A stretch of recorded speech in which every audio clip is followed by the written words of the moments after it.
Chapter 1 mountain area.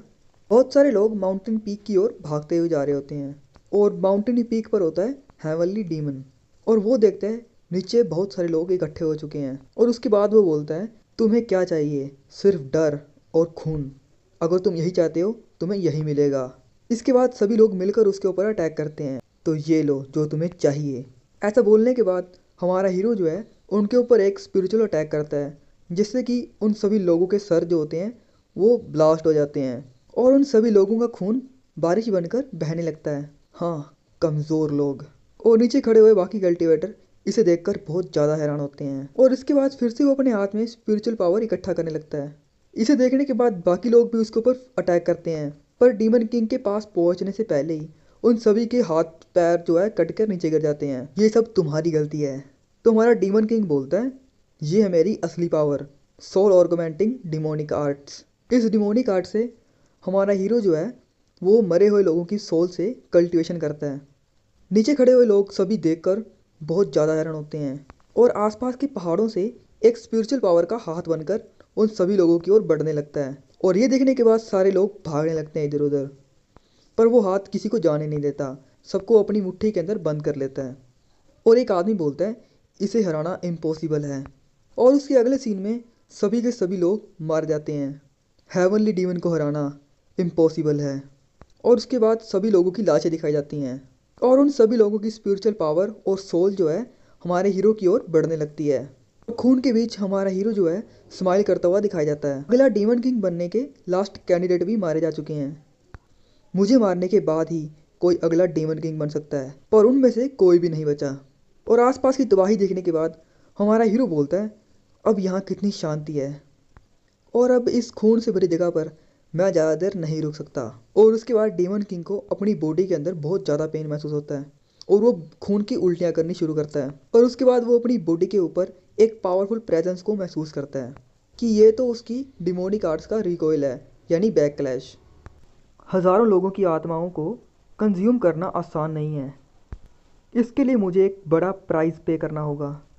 मुझे लगा था कि मैं इस रिकॉइल को संभाल पाऊंगा पर मैं इसे संभाल नहीं पा रहा और अब मुझे लगता है कि वो मेरा अहंकार बोल रहा था। पर अगले ही सीन में अंधेरे के अंदर दो पिंक कलर की आंखें दिखाई जाती हैं और उसके साथ साथ खड्डे के अंदर जितने भी लोग मरे हैं उन सब की आत्माएं दिखाई देने लगती हैं। हाँ, ये क्या हो रहा है?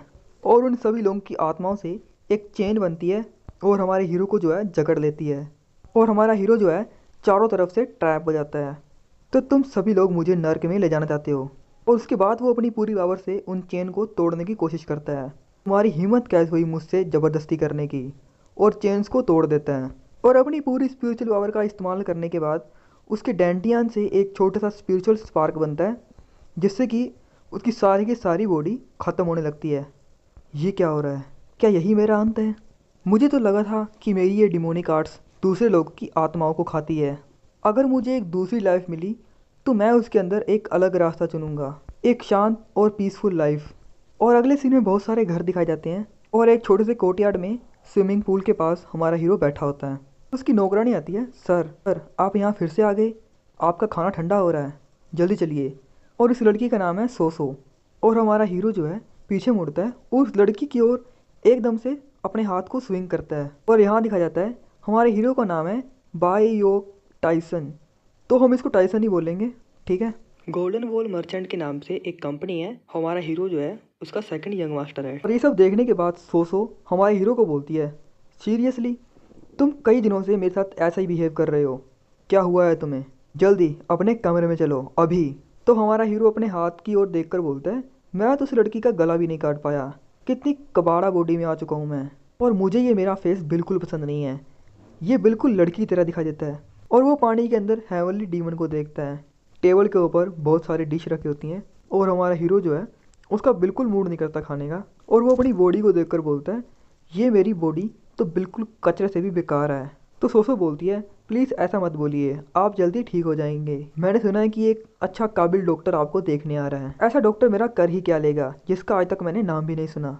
आप ऐसा बर्ताव मत कीजिए, अगर आप अच्छा सोचेंगे तो अच्छा ही होगा। मुझे इस कचरा बॉडी में आए हुए 10 दिन हो चुके हैं। मेरी जो ये बॉडी है ये वुहान मर्चेंट ग्रुप के सेकंड सन की है।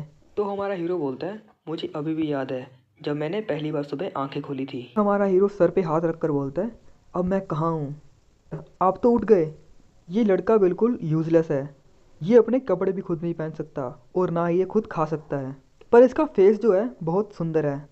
इस लड़के की सबसे बड़ी प्रॉब्लम ये है कि इसके सारे के सारे मेरिडियंस टूट चुके हैं। ये कभी भी मर सकता है। मैंने तो कभी सोचा भी नहीं था मुझे सेकंड चांस मिलेगा, पर जो मेरी बॉडी है वो एकदम मरने की कगार पर होगी। जिंदा रहने के लिए एक अलग रास्ता देखना पड़ेगा। ये आत्माओं का इस्तेमाल करना पड़ेगा अपने टूटे मेरिडियंस को जोड़ने के लिए, और ये सिर्फ मेरी डिमोनिक टेक्निक की वजह से हो सकता है।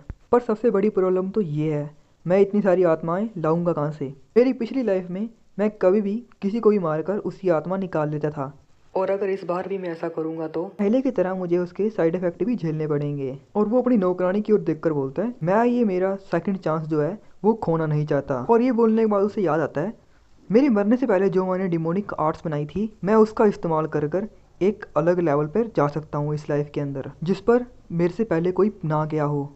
तो हमारा हीरो जो है सोसो को आवाज़ लगाता है, मैं आज बाहर जाना चाहता हूँ। आप कहाँ जाना चाहते हैं? मैं आपको ले चलती हूँ। तो हमारा हीरो बोलता है, मैं रेड लाइट एरिया में जाना चाहता हूँ। और वो बिना सोचे समझे बोल देती है कि मैं आपको वहाँ ले चलती हूँ। फिर वो ध्यान से समझती है उस बात को, और वो हैरान होकर बोलती है, क्या आप रेड लाइट एरिया में जाना चाहते हैं? तुम इतनी हैरान क्यों हो?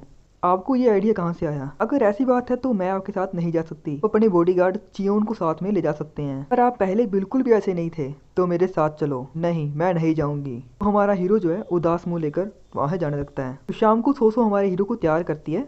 सोसो एक लंबा सांस लेती है। वो बोलती है, हमारे यंग मास्टर पिछले कुछ दिनों से बहुत अलग बर्ताव कर रहे हैं, पर अब वो अचानक से रेड लाइट एरिया में जाना चाहते हैं। अगर उन्हें कुछ हो गया तो? मेरे साथ आने वाला बॉडीगार्ड कहाँ है? मैं उसे देख क्यों नहीं पा रहा?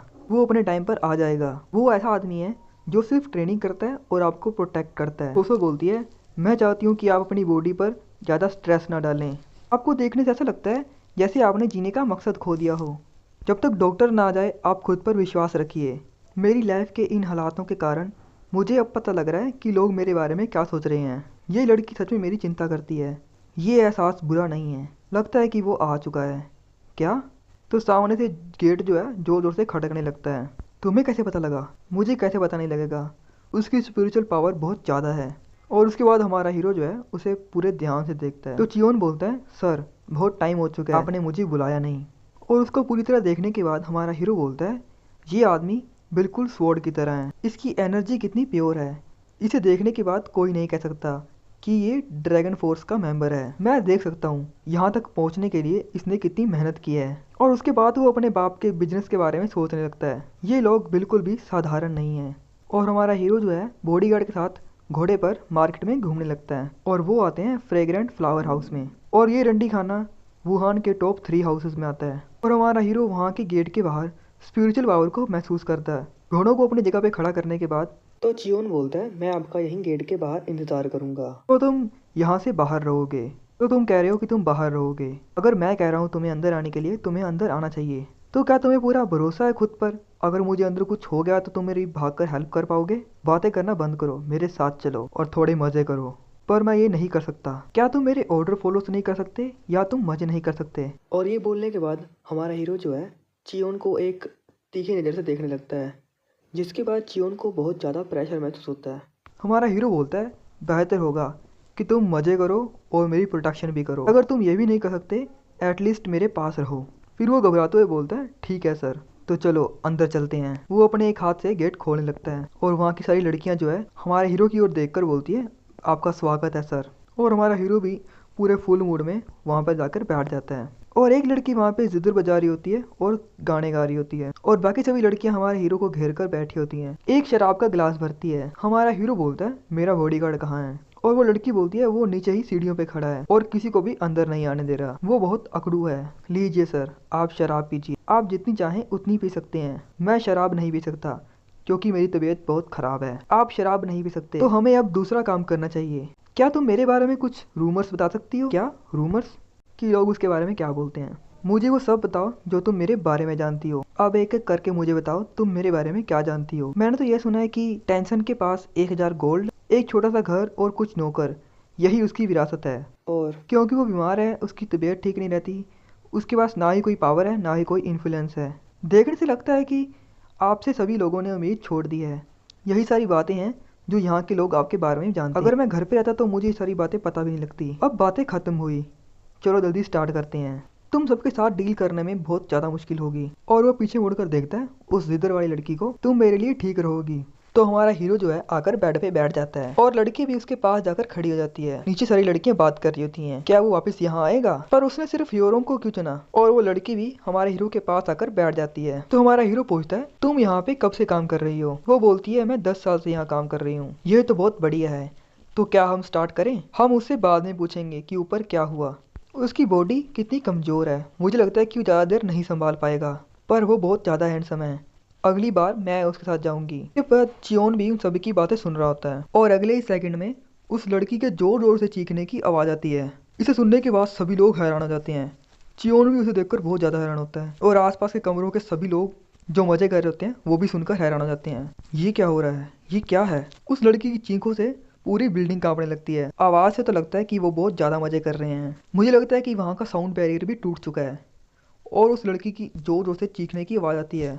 और जो आप सोच रहे हैं वहाँ पर ऐसा बिल्कुल भी नहीं हो रहा। पर हमारा हीरो जो है उस लड़की की जो प्योर सोल है उसको निकाल रहा होता है अपनी स्पिरिचुअल पावर से, इसलिए वो लड़की जोर जोर से चीख रही होती है।